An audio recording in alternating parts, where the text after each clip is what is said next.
ni kwa neema tu, ni kwa neema tu, ni kwa neema tu, ni kwa neema tu, ni kwa neema tu, ni kwa neema tu, ni kwa neema tu, ni kwa neema tu. Jioni ya leo tena ni kusalimu mtazamaji wangu popote ulipo katika jina la Yesu Kristo wa Nazareti, mwana wa Mungu aliye hai. Karibu tena katika kipindi chetu cha Lisaa la Neema ambacho Mungu amekuwa akituzungumzia na kutubariki zaidi. Jina langu ni Kasisi Ayubu Simatwandiwa, na hudumu pamoja na kanisa la Kingdom Celebration Church. Tuko pale Roadblock, hususan katika njia ya kwenda Rabii. Ndugu na dada mtazamaji wangu, ningependa tuombe kabla nianze kipindi cha siku hii ya leo, ili kwamba tuweze kuambatana pamoja nawe, na ninajua kwamba Mungu atakubariki na atakutenda mambo mazuri. Mwenyezi Mungu, katika jina la Yesu Kristo ninakushukuru kwa sababu Bwana umekuwa pamoja nasi tangu juma lililopita hadi juma hili. Nataka kukupatia sifa na utukufu, maana Mungu umetuongoza na kutuelekeza katika mambo mengi. Umehifadhi maisha yetu kando na vamizi za yule mwovu shetani. Asante kwa kutupa ushindi. Jioni ya leo tunaposoma neno lako na kuhimizana katika neno lako, ninaomba Bwana utaweza kubariki kila anaye ambatana pamoja nami katika kipindi hiki, katika jina la Yesu Kristo tumeomba na kuamini, amen. Nina furaha kubwa sana ndugu na dada mtazamaji, jioni ya leo kuja kwako tena katika kipindi hiki cha Lisaa la Neema. Kuna mambo mazuri ambayo Bwana anafanya katika maisha yangu. Nimepokea ushuhuda ya watu wengi jinsi wanavyobarikiwa na kipindi hiki, na ningependa kusema ya kwamba tunasonga mbele kwa uweza wa Mwenyezi Mungu. Juma lililopita nilikuwa ninakuzungumzia ni nini unaweza kufanya, ama mambo ambayo unastahili kufahamu wakati shida zinagonga ama unakumbana na shida aina mbalimbali. Things that you need to know when trouble hits your life. Wapendwa, tunakaa katika ulimwengu ambao umejaa mambo mengi, na nilivyosema wiki iliyopita, unaelewa ya kwamba ulimwengu wenyewe una mambo 80% ni ya kuvunja moyo. Na wakati mwingi mtu anaweza pitia mambo akashangaa, ni nani naweza geukia, ni nani naweza fungulia moyo wangu, na wengine wakakata tamaa, na baadaye wakaona ya kwamba labda kujitia kitanzi ndiyo suluhisho ambalo la kudumu katika maisha yao. Lakini ningependa nikuambie ndugu na dada mtazamaji, hata kama unapitia mambo ambayo yamekuzidi nguvu na uwezo, ni vyema kumtumainia Mungu, ni vyema kuinua imani yako kwa Mungu, ni vyema kumgeukia Mungu ambaye ndiye muumba wako, naye atakuwa na neno na suluhisho katika maisha yako. Wiki iliyopita kuna mambo ambayo nilikuambia unastahili kuelewa wakati ambapo unakumbana na shida katika maisha. There are things that you need to know when trouble hits your life. You should never forget these things that I am telling you today. When trouble hits your life, number one, you need to know that the Lord is good and a strong tower, a stronghold in the day of trouble. The Lord is good. Bwana ni mwema. No matter what, kile ambacho unapitia, ningependa uelewe, wakati unapitia shida, wakati adui amekuzingira, wakati vita vimekuwa vingi, wakati matatizo, magonjwa yamekuja kinyume chako, madeni yameinuka katika biashara yako, ningependa upate kujua ya kwamba siku zote Bwana ni mwema, na tena yeye ni ngome wakati wa shida. He is your stronghold in time of need, wakati uko katika uhitaji, the Lord is your stronghold. Unapomgeukia, unapomlilia, yeye ana masikio ya kusikia na anaweza kukusaidia. Unasoma katika kitabu cha Nahumu 1:7, the Lord is good and a stronghold in the day of trouble. Number 2, kile ambacho usiruhusu adui akufumbe macho ukose kuelewa. Point ya pili, when trouble hits your life. Point number 2, God, you need to know that God will not allow you to be destroyed by the enemy. He will not allow. Mungu awezi akaruhusu adui aweze kukuangamiza.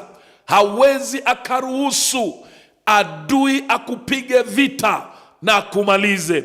Tulisoma katika kitabu cha Wakorintho wa pili. Tulisoma katika kitabu cha Wakorintho wa pili mlango ule wa 4. Mlango wa 4 kifungu cha 8 na kifungu cha 9. Maandiko yanasema hivi: pande zote twadhikika bali hatusongwi, twaona shaka bali hatukati tamaa. Maishani, ndugu na dada mpendwa, usikubali kukata tamaa. Kama kuna kitu ambacho adui hufanya ni kukatisha wanadamu tamaa, wakose kuona ya kwamba Mungu yuko pamoja nao. Lakini ninakuja jioni ya leo kwa sababu ninaelewa mimi pia ni mwanadamu. Nimekuwa katika mambo mengi, nimekuwa katika shida kama wewe leo hii, lakini kitu ambacho sikukubali ni kukata tamaa. Maandiko inasema pande zote twadhikika bali hatusongwi, twaona shaka bali hatukati tamaa. Mstari wa 9, twaudhiwa bali hatuachwi, twatupwa chini bali hatuangamizwi. Mungu hawezi akakubali adui akuangamize wakati shida zimekupata maishani. Hawezi akakubali, maana hiyo sio tabia ya Mungu. Mungu si kama wanadamu. Marafiki wanaweza kukutoroka, watu ndugu zako wanaweza kukukana, lakini Mungu aliyekuumba, ambaye maandiko inasema kabla uumbwe katika tumbo ya mama yako alikujua, yeye hawezi akakuacha kamwe. Mtume wa Mungu anasema ya kwamba twaudhiwa bali hatuachwi, twatupwa chini bali hatuangamizwi. Hautaangamia katika jina la Yesu. Hautaachwa na Mungu, hautaona aibu, kwa sababu Mungu yuko pamoja nawe.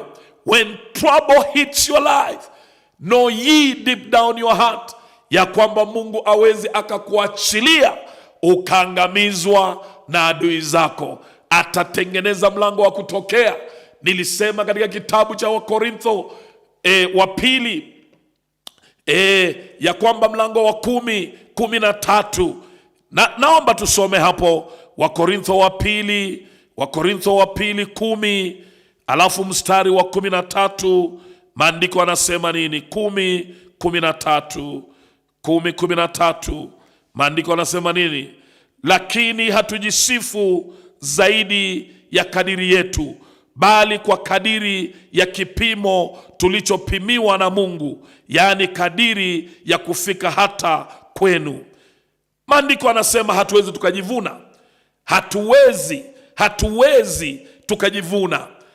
Na unaposoma katika Wakorintho wa kwanza, basi kunalo neno pale ambalo linaweza kusaidia mtu wakati shida zinampata katika maisha yake. Wakati shida inakupata katika maisha yako, andiko hili unisaidia sana. Wakorintho wa kwanza 10:13. Hapo ndipo nilikuwa nataka ushike vizuri. Jaribu halikuwapata ninyi isipokuwa lililo kawaida ya wanadamu, ila Mungu ni mwaminifu, ambaye hatawaacha kujaribiwa kupita muwezavyo, lakini pamoja na lile jaribu atafanya na mlango wa kutokea, ili muweze kustahimili. Jaribu halikuwapata ninyi.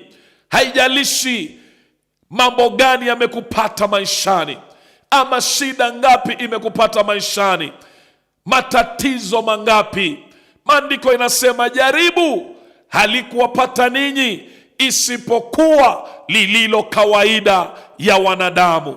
Lakini pamoja na hilo jaribu, Mungu atatengeneza na mlango ili muweze kutokea, ndipoza muweze kustahimili. Nataka nikutabirie ya kwamba upo mlango ambao Mungu anatengeneza kwa ajili yako uweze kutokelezea, ndipoza ukatokelezee ukiwa mshindi. Wewe ni mshindi, mtoto wa Mungu. Usione kama umeachwa. Watu wanaweza kuwa wamekosa kuona uthamana wako, lakini wewe, Mungu anatengeneza njia uweze kutokelezea, ndipoza ulitukuze jina la Mungu aliye hai. Jaribu halikuwapata ninyi isipokuwa lililo kawaida ya wanadamu. Yale unapitia, kunao na wengine waliopitia na wakashinda hayo majaribu.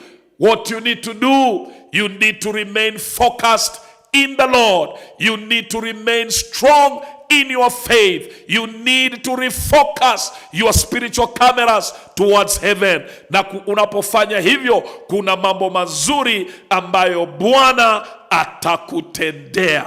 Hallelujah to the Lamb of God. Point number 3, maana nataka kwenda kwa haraka kidogo. Point number 3, when trouble hits your life, God shall stretch forth his mighty hand against the wrath of your enemy. Kunayo hasira ya adui. Adui huwa na hasira. Nashukuru Mungu, maandiko inasema Mungu asingelikuwa upande wetu, jameni, adui zetu wangetumeza tungali hai. Shukuru Mungu kwa sababu hajaruhusu adui akumeze ungali hai. Hasira ambayo shetani na maadui wako nayo juu yako inatosha wakumeze ungali hai. Maandiko inasema katika kitabu cha Zaburi 138, napenda andiko hilo, Zaburi 138 mstari wa 7. Maandiko inasema hivi ya kwamba nijapokwenda kati ya shida, utanihuisha, utanyosha mkono juu ya hasira ya adui zangu, na mkono wako wa kuume utaniokoa. Mkono wa kuume wa Mungu utakuokoa. Adui ajapokuwa na fira, fira, man, I'm telling you, Mungu awezi akaruhusu aweze kukuangamiza. Unajua nyoka wakati inataka kuattack hutupa kitu inaitwa fira, poison, and that is how the enemy does. Anakutupia fira ili kwamba akuangamize. Lakini maandiko inasema nini? Nijapokwenda kati ya shida, utanihuisha, utanyosha mkono juu ya hasira ya adui zangu. Jina la Bwana litukuzwe, maana yeye atanyosha mkono kinyume ya hasira za adui yako, ili kwamba kwa mkono wake wa kuume aweze kukuokoa. Atakuokoa katika jina la Yesu Kristo wa Nazareti. Nataka tusome katika kitabu cha Mathayo. Kitabu cha Mathayo, ndugu na dada mtazamaji, kitabu cha Mathayo, maandiko inasema hivi, mlango ule wa 6. Ni vyema kujua neno la Mungu, maana ni kwa neno hili tu tutaweza kumshinda adui. Yesu mwenyewe akasema, mnapotea kwa sababu hamjui maandiko wala nguvu zilizomo katika maandiko. Hii neno la Mungu lina nguvu, si hadithi, si vitabu ambavyo vimeandikwa na wale wanaitwa wasomi, intellectuals. No, neno la Mungu ni Mungu mwenyewe. Kulingana na maandiko, kitabu cha Yohana 1, maandiko yanasema neno la Mungu ni Mungu mwenyewe na limejaa nguvu ya kubadilisha maisha ya watu. Kwa hivyo unapolijua neno hili litasababisha usipotee. Neno hili litasababisha adui asikuangamize, kwa sababu ni kwa neno tu tunaweza kuinuka na kutenda mambo yaliyo makubwa. Mathayo sura ya 6 kifungu cha 34. Ningependa tusome mahali pale na jina la Bwana litatukuzwa. Basi msisumbukie ya kesho, kwa kuwa kesho itajisumbukia yenyewe, yatosha kwa siku maovu yake. Watu hujisumbua. Oh my God. Mara nyingi wakati ambapo tuna uhitaji, watu hujisumbua, wakashangaa nitakutanaje na uhitaji nilio nao. Kitu ambacho ningependa nikuambie, hata wakati uhitaji umekuja na wakati shida zimekuzingira, usisumbukie ya kesho. Ili hali uko hai leo hii na Mungu amekutia afya ama unapumua, usisumbukie ya kesho. Kwa nini? Maandiko inasema kwa kuwa kesho itajisumbukia yenyewe. Maandiko inasema tena, yatosha kwa siku maovu yake. Oh, hallelujah to the Lamb of God. Usisumbukie ya kesho. Watu wanauliza, nitakula nini? Nitavaa nini? Watoto wangu wataenda shule vipi? Nitajenga nyumba lini? Ama nitanunua gari kama yule jirani, kama la jirani yangu lini? Tunajisumbua na vitu ambavyo havina uzima. Kitu ambacho ningependa mtazamaji wangu nikuambie, wewe ambia Mungu akupe nafasi ili umtumikie, na katika kutafuta ufalme wa Mungu na haki ya Mungu, nataka nikuambie mengine yote utazidishiwa. Hallelujah. Point number 4, you need to know that your tomorrow is very secure in the hands of God. Elewa ya kwamba kesho yako iko salama mikononi mwa Mungu. Leo hii wenda madaktari wamekuambia hautaishi, wenda wamesema gonjwa ambalo limekupata ni mbaya zaidi. Nataka nikuambie hakuna lisilowezekana kwa Mungu wetu tukimwamini. Hata jioni ya leo nataka niamini Mungu pamoja nawe, nikikuambia ya kwamba utanyanyuka kutoka katika hiyo shida. Utanyanyuka na Mungu wa Israeli atajitukuza kupitia tatizo uliomo jioni ya leo. Usilani Mungu, usikate tamaa, maana kuna watu ambao ndani ya mioyo yao wanalaani Mungu. Wanasema, mbona uliruhusu hili na lile lingine lifanyike? Wacha nikwambie, watu hupitia shida. Mtumishi wa Mungu Ayubu alipitia mambo mazito, mambo magumu sana, hata ikafika mahali akalaani siku aliyozaliwa. Singelipenda ufike mahali pale, na Mungu alikuwa anamwangalia tu.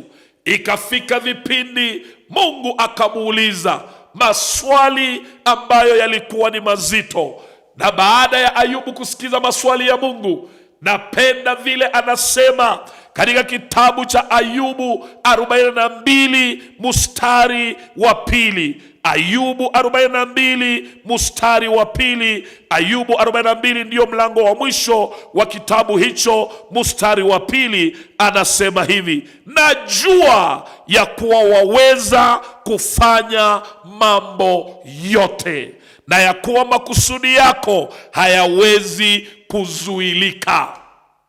Come on, child of God. Ayubu alifika mahali akasema, Mungu, ninajua unaweza kufanya mambo yote. Namba 2, na ya kuwa makusudi yako hayawezi kuzuilika. Kunalo kusudi la Mungu juu ya maisha yako. Kunacho kitu ambacho Mungu anataka kuona ndani yako. Wakati mwingine majaribu yanapokuja, they just come so that they may make us strong in the Lord. Hallelujah. Unahitaji tu kuishi kwa makusudi ya Mungu, na hakuna kitu Mungu hawezi kufanya. Ayubu alitambua, akajua ya kwamba Mungu muumba anaweza fanya mambo yote, hata yale yaliyoshinda wanadamu. Yeye ana nguvu ya kuyarekebisha. Hata zile wanazoita laana, yeye anaweza geuza laana ikawa ni baraka ndani ya maisha yako. Wacha nikwambie ndugu mtazamaji, ikiwa utakuwa katika njia za Mungu, wakati ambapo unaishi kulingana na mapenzi ya Mungu, uishi kulingana na makusudi ya Mungu, hata zile ambazo watu walidhani ni laana, yeye ana nguvu ya kugeuza ikawa ni baraka. Ndiyo, nakwambia ana nguvu. Unaniuliza mchungaji, je, inawezekana? Ninasema inawezekana. Wewe simama kidete katika imani. Usiruhusu roho ya kuyumbayumba ikushike. Haleluya. Napenda huyu kijana aliitwa Yusufu. Yusufu aliishi kwa kusudi la Mungu. Alipitia matatizo, alipitia shida nyingi, lakini alielewa ya kwamba my tomorrow is full secured in the hands of God. It really didn't matter what he was going through, but he maintained the focus. I want you to maintain the focus in the Lord, because whatever you are going through right now, it is only preparing a better tomorrow for you. What does the Bible say? Biblia inasema baada ya kuingia kwa Potifa na baada ya kuteseka, baada ya kuingia kwenye jela, siku ilifika akatoka kwenye jela na akawa waziri mkuu katika nchi ya utumwa. Haleluya. Hata wewe Mungu anaweza kukuinua, no matter what you are going through. Remember this one point, that you need to know that your tomorrow is very secured in the hands of God. Your tomorrow is well secured in the hands of God. Nataka nisome andiko la mwisho na kisha tuombe pamoja nawe. What you need to know when trouble hits your life. We read in the book of Romans chapter number 8. Romans chapter number 8. I will read in English. The Bible says, and we know that all things work together for good to them that love God, to them who are the called according to his purpose. Come on, hallelujah.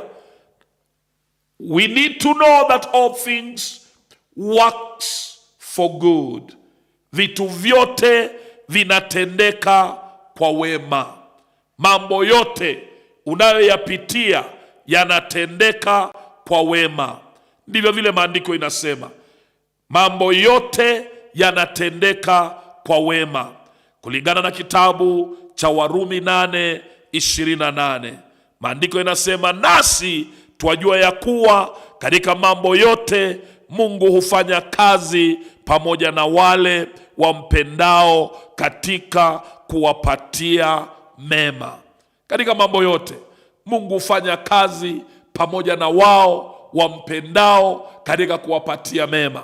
Wenda yale unapitia jioni ya leo ama katika maisha yako hayafanani na wema ambao Mungu anauzungumza mahali pale, lakini ningependa uelewe, kuna wakati mwingine mtu anapitia njia ngumu ili kwamba aweze kupata yale mema ambayo Mungu amemwekea pale mbele. inategemea sana how you shall conduct yourself in the midst of that trouble. Angalia sana, usije umewekwa katika njia ya baraka na wewe kwa sababu ya kutokuwa mvumilivu uka misbehave katikati ya hiyo na ukakosa baraka yako. Maandiko inasema, and we know that all things work together for good. All things work together for good. Whatever you are going through, it is working together for good. There is something good that God wants to give you in the midst of every crisis.